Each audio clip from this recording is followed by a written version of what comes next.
All right, now we're going to be working on the shorter clubs, which is a 9-9 and 52. Okay, you got the 9-9, give me a shot.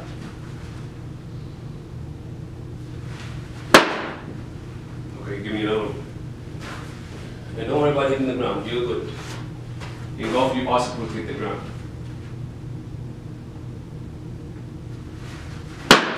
Okay. You play basketball, right? Yeah. All right. When you shoot for the hoop, do most basketball players, whether they're good or in the NBA, do they just shoot like this? No. What do they do? They is an extension of motion, right? Yeah. Right. So they square up to the board and then something like that. Am I correct? So the same thing applies in golf. Okay. As you have the driver, where you extend your backswing, because now it's along the club, I understand. The backswing principles is 1, 2, 3, right?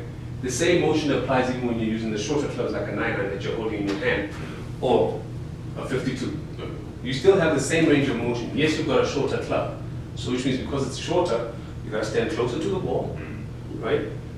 And your range of motion is still going to be the same, just as if it was a driver. So you are going to go back, same motion, and then down is 2, creating thrust. So at impact, you create enough impact for the ball to be scooped up and it rises towards your target. Okay? So that same motion still applies. The only difference is that the length of club is shorter. So you have to adapt. Okay?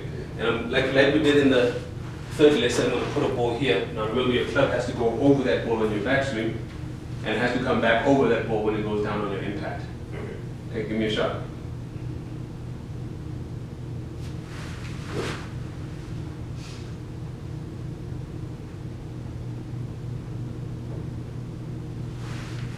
There we go. You see how relaxed you were? You took your time and you adjusted it because your eyes were now focused on getting your club, which is part of your hands. Because we view this Y and the club, this is where the Y comes in golf, and we view that as one appendage from the shoulder. Okay, so whatever, even if your arms move, and then your left hand, your right hand bends, your left hand extends. You can still see the ball, right? Yeah. That's where you want to be. Then it comes through, and then at impact, you see how extended they are? And we want them to be extended that way. Okay? So which means I'm just going to put the ball here so that you're comfortable. Perfect. All right? So give it a shot. Make sure that they're all moving in one motion.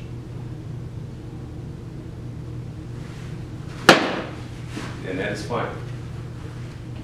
Now, the backward movement is still coming, you're still improving on that one, which is beautiful. On the front motion, you still, just as much as you're extending on the front, you have to extend on, just as much as you're extending on the back, you got to extend on the front. Okay. So what it means is that once you've made impact, you don't stop. You have to follow through. Okay. Now you've seen tennis as well, right? Serena Williams. After she hits the ball, does the hand stop here? No. Or do you see the hand moving forward and then you see that follow through coming in? Yeah. Same thing. Okay. Okay. So you gotta follow through on the back so that you get proper impact on the ball, proper direction.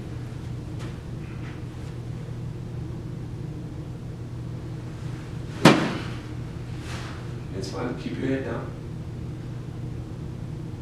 Keep your eye on the ball. There we go. There you go. You're still stopping it a bit slightly because obviously the club is short. You feel like the club is short, right?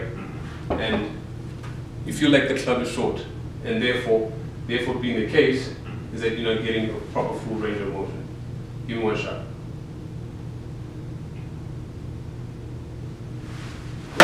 Okay, hold up.